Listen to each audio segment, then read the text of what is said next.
আসসালামু আলাইকুম দর্শক, স্বাগত জানাচ্ছি আজকের নতুন ভিডিওতে। আজকের ভিডিওটা অত্যন্ত গুরুত্বপূর্ণ একটা ভিডিও। আমরা সাম্প্রতিক সময়ে দেখতে পাচ্ছি যে ডাক্তারদের নিয়ে একটা অভিযোগ উঠেছে এবং বিভিন্ন ভিডিও ভাইরাল হয়েছে। আজকের ভিডিওতে সেই বিষয় নিয়ে আলোচনা করব। চলুন আগে জামায়াতের আমির ডাক্তার আবু তাহের উনার ভিডিওটা আগে দেখে নিই যে উনি কি বলেছিলেন এবং কেন একজন ডাক্তার রেগে উঠে চলে গেলেন। চলুন আগে ভিডিওটা দেখে নিই। একটি খুব বড় ইস্যু, যেমন যারা ফার্মাসিউটিক্যাল ইন্ডাস্ট্রির মালিক, তাদের একটা বিরাট অংশ টাকা তাদের ড্রাগস প্রেসক্রাইব করার জন্য ডাক্তারদেরকে দেয়।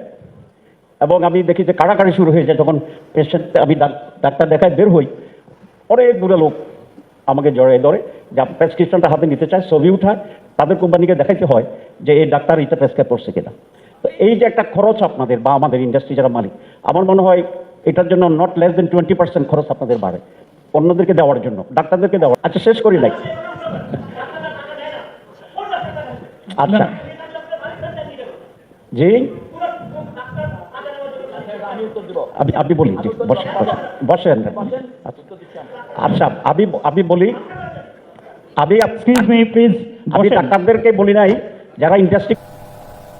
উনি বলেছেন ফার্মাসিউটিক্যাল কোম্পানির অনেক বড় একটা অংশ ডাক্তারদের পিছনে ঔষধ প্রমোশনের জন্য ব্যয় হয়ে যায়। কথা সত্য এটা। ডাক্তাররা যে ঔষধ লেখার জন্য বিভিন্ন ধরনের উপহার সামগ্রী নিয়ে থাকেন এবং মাসিক ভাতাও নিয়ে থাকেন, টাকাও নিয়ে থাকেন, এটা নতুন তো কিছু নয়, এটা তো কেউ জানে না এমন কিছু নয়, এটা সবাই জানে। কিন্তু এটাকে অস্বীকার করা সবচেয়ে বড় বোকামি। ডাক্তারদের পিছনে যে ওষুধ কোম্পানি টাকা খরচ করে, এটা দিবালোকের মতো সত্য এবং স্বচ্ছ। এখন আপনি যদি এটাকে অস্বীকার করেন তাহলে আপনি হয়তো দালালি করছেন, আর না হয় আপনার অন্য কোনো স্বার্থ আছে, এই জন্য আপনি এটাকে অস্বীকার করছেন। এবার আসুন, আমাদের প্রধান উপদেষ্টা সহকারী ডাক্তার সাইদুর রহমান উনি বলেছেন একটা ঔষধ কোম্পানি বছরে 100 কোটি টাকা খরচ করে ডাক্তারদের পিছনে। এবার আসুন ওনার পরিচয়টা দিই। উনি ডাক্তার সাইদুর রহমান, এখন বর্তমান আমাদের যে বাংলাদেশ মেডিকেল ইউনিভার্সিটি, যেটা আগে পিজি হসপিটাল ছিল, সেটা এখন বাংলাদেশ মেডিকেল ইউনিভার্সিটি 2025 এটা নতুন নামকরণ করা হয়েছে। এই পিজি হসপিটাল বা বাংলাদেশ মেডিকেল ইউনিভার্সিটির তিনি সাবেক উপাচার্য ছিলেন, এখন বর্তমানে তিনি অধ্যাপক, ফার্মাকোলজি ডিপার্টমেন্টের তিনি একজন অধ্যাপক। পাশাপাশি উনি কিন্তু আমাদের প্রধান উপদেষ্টার বিশেষ সহকারী ডাক্তার সাইদুর রহমান। উনি একথা বলেছেন।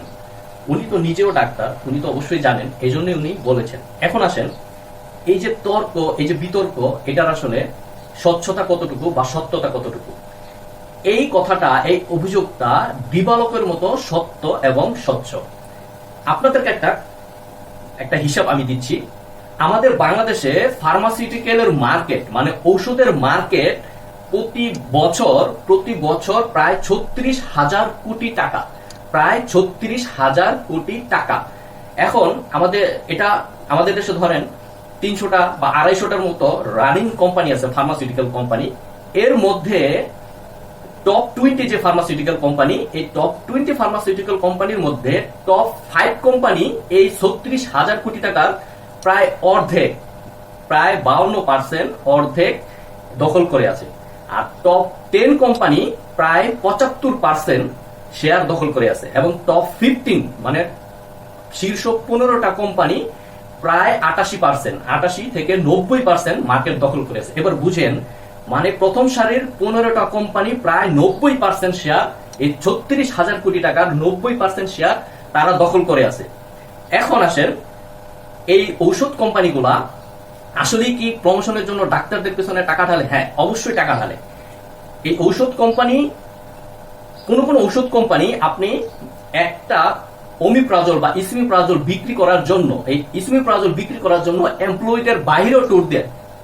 যারা এমপ্লয়ি আছে, সেলসের যারা রিপ্রেজেন্টেটিভ আছে, তাদেরকে টার্গেট ফিল আপ করতে পারলে তাদের বাহিরেও ট্যুর দেওয়া হয়। এই যে বাহিরে যে ট্যুর দেওয়া হয়, এই খরচটা কোথা থেকে আসে? ঔষধের দাম বৃদ্ধির কারণেই।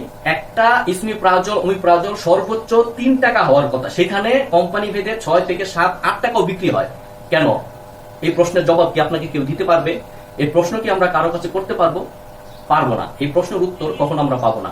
আমরা প্রায় সময় দেখি ওষুধের দাম 30%, 40% বেড়ে যাচ্ছে। কিছুদিন আগে কিটুরুলাক, এটার দামও বেড়ে গিয়েছিল। এখনো বাড়তি আছে। এরকম আর অনেক প্রোডাক্ট আছে, অনেক ঔষধ আছে যেটা অযৌক্তিক দাম বাড়িয়েছে কোম্পানি। এই টাকাগুলা অবশ্যই আমাদের কাছ থেকে, আমাদের পকেট থেকে উঠাচ্ছে এবং আমাদের বিরুদ্ধেই খরচ হচ্ছে। কিভাবে? ডাক্তার, অনেক ডাক্তার আছেন যারা আপনার একটা ওষুধের জায়গায় 2টা ওষুধ লিখেন, তাহলে সেই ওষুধটা আমার অপচয় হচ্ছে। এই বাংলাদেশের সবচেয়ে বেশি ঔষধের অপচয় হয়, ঔষধের অপচয়, ড্রাগ অ্যাবিউজ। এই শব্দটা হলো ড্রাগ অ্যাবিউজ। এটা সবচেয়ে পৃথিবীতে বাংলাদেশে সবচেয়ে বেশি হয় এই ড্রাগ অ্যাবিউজ। এখন আসেন, এই যে ডাক্তার সাইদুর রহমানের কথা টেনে আমি একটা ব্যাখ্যা দিচ্ছি। যদি ধরেন তার যুক্তিতে যে একটা কোম্পানি 100 কোটি টাকা বছরে খরচ করে, তাহলে আপনি চিন্তা করেন টপ 20 বা টপ 50 শীর্ষ যে 15টা কোম্পানি আছে তাদের কথা যদি চিন্তা করি, তাহলে 4-5 বছরে তারা এই টাকা 100 কোটি টাকা যদি ডাক্তারদের পিছনে প্রোডাক্ট প্রমোশনের জন্য খরচ না করে যদি তারা জনকল্যাণমুখী কাজ করতো, তাহলে 64টা জেলায় অন্তত পক্ষে 64টা বড় বড় হাসপাতাল তৈরি করা যেত।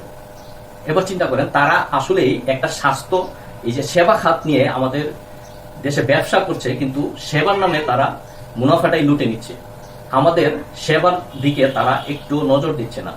সুতরাং আমি বলবো, এই যে ডাক্তার যে চেতে গেলেন, ডাক্তারের যে অস্বীকার করলেন, উনি আসলে হিরো হতে চেয়েছিলেন কিন্তু উনি হয়ে গেলেন ভিলেন। কারণ উনি এটা বুঝেন না যে সারা বাংলাদেশের সব মানুষ এটাই জানে। কারণ একটা ডায়াগনস্টিক সেন্টারে একটা হসপিটাল গেলে আপনি দেখবেন আপনি রোগীর চেয়ে রিপ্রেজেন্টেটিভ বেশি ফার্মাসিউটিক্যাল কোম্পানির। তাহলে এটি তো প্রমাণিত হচ্ছে যে ডাক্তারদের অবশ্যই এখানে স্বার্থ আছে। আরেকটা জিনিস, ডাক্তারদের এই তৎপরতা আপনি বন্ধ করতে পারবেন তখনই যখন ডাক্তারদের কিন্তু রুলস, ঔষধের মার্কেটিং নেম বা ঔষধের প্রোডাক্টের কোম্পানির নাম ব্যবহার করা যাবে না, আপনাকে জেনেরিক নাম ব্যবহার করতে হবে। এখন এই জেনেরিক নাম ব্যবহার করতে হলে, এই জেনেরিক নেম যদি আপনি প্রেসক্রিপশনে ব্যবহার করেন, তাহলে ডাক্তার আর টাকা খাওয়ার কোনো অপশন থাকছে না। কিন্তু তার আগে আপনাকে হসপিটাল ফার্মাসিস্ট নিশ্চিত করতে হবে যে প্রত্যেকটা ফার্মেসিতে ফার্মাসিস্ট এবং প্রত্যেকটা হসপিটালে ফার্মাসিস্ট নিয়োগ ব্যবস্থা আপনাকে নিশ্চিত করতে হবে। সুতরাং এই ব্যবস্থাটা পুরোটা একটা জগা খিচুড়ি হয়ে আছে। এটা যদি আপনি ধাপে ধাপে সম্পন্ন না করেন বা এটার সংস্কার না করেন, তাহলে আসলে প্রকৃতপক্ষে স্বাস্থ্য সেবায় উন্নয়ন হবে না। আর আমাদের যে এই যে শোষণ, ডায়াগনস্টিক সেন্টার, হসপিটাল, ডাক্তাররা আমাদের যে শোষণ করছে, এটারও পরিত্রাণ কখনোই হবে না। সুতরাং আমি বলবো, সংশ্লিষ্ট যারা কর্তৃপক্ষ আছেন এবং সরকারের প্রতি একটা আকুল আবেদন, খুব দ্রুত হসপিটাল ফার্মেসি ব্যবস্থা চালু করা এবং প্রত্যেক ফার্মেসিতে ফার্মাসিস্ট নিশ্চিত করা। তাহলেই এই স্বাস্থ্য সেবা সমস্যা, যত সমস্যা আছে, সমাধান করা সম্ভব। দর্শক, আজকের ভিডিও এই পর্যন্তই। দেখা হবে পরবর্তী কোনো ভিডিওতে। সে পর্যন্ত ভালো থাকুন। আল্লাহ হাফেজ।